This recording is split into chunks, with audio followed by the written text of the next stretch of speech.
অবশেষে দীর্ঘ প্রতীক্ষার অবসান। জামালপুরের মাদারগঞ্জে দীর্ঘ 4 মাস খনন কাজ চালানোর পর গ্যাসের সন্ধান পেয়েছে Bangladesh petroleum exploration and production company limited Bapex.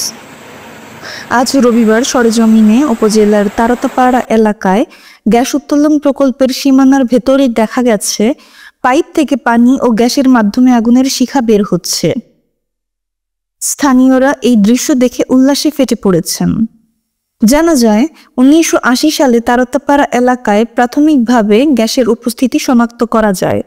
এরপর 2016 থেকে 17 সালে অনুসন্ধানের চেষ্টা করা হলেও চূড়ান্ত খনন কাজ শুরু হয় গত 24 জানুয়ারি 2025 তারিখে। 2600 মিটার গভীর পর্যন্ত খনন কাজ শেষে গতকাল শনিবার রাতে গ্যাসের মাধ্যমে আগুনের ঝলক ও পানি বের হতে দেখা যায়। বাপেক্স কর্তৃপক্ষ জানিয়েছে, প্রাথমিকভাবে ধারণা করা হচ্ছে এই কূপে 7.2 মিলিয়ন ঘনফুট চাপে গ্যাস উৎপন্ন হচ্ছে। তবে ঠিক কত ঘনফুট গ্যাস মজুত রয়েছে এবং এটি জাতীয় গ্রিডে যুক্ত হবে নাকি স্থানীয় এলাকাবাসী এর সুযোগ সুবিধা পাবে তা বিস্তারিত পরীক্ষা নিরীক্ষার পরেই জানা যাবে।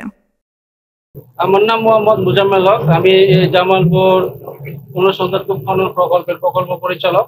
আমাকে সরকার দায়িত্ব দিতে এই প্রকল্পটা পরিচালনা করার জন্য।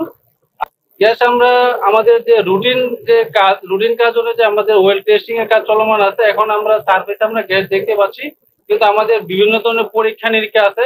পরীক্ষা নিরীক্ষার পরে আমরা বুঝতে পারবো ওই পরে আমরা কি পরিমাণ গ্যাস পাচ্ছি এবং মানে এর পরিমাণ কত, এটা আমরা পরে জানতে পারবো আর কি। এই সাফল্যের খবর ছড়িয়ে পড়লে পার্শ্ববর্তী উপজেলা সহ দূর দূরান্তের মানুষ গ্যাস উত্তোলনের এই চিত্র দেখার জন্য ভিড় করছে তারতাপাড়া এলাকায়। স্থানীয়রা আশা করছেন এই গ্যাস ক্ষেত্র তাদের এলাকার অর্থনৈতিক উন্নয়নে গুরুত্বপূর্ণ ভূমিকা রাখবে। গ্যাস উত্তোলন সারা বাংলাদেশ দেখতে পারবে।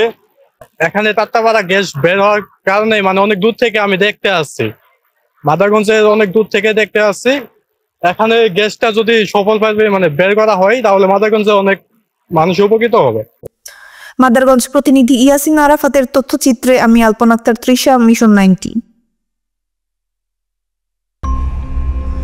মিশন 90 সংবাদের পিছনে নয়, ভিতরে ছুটি।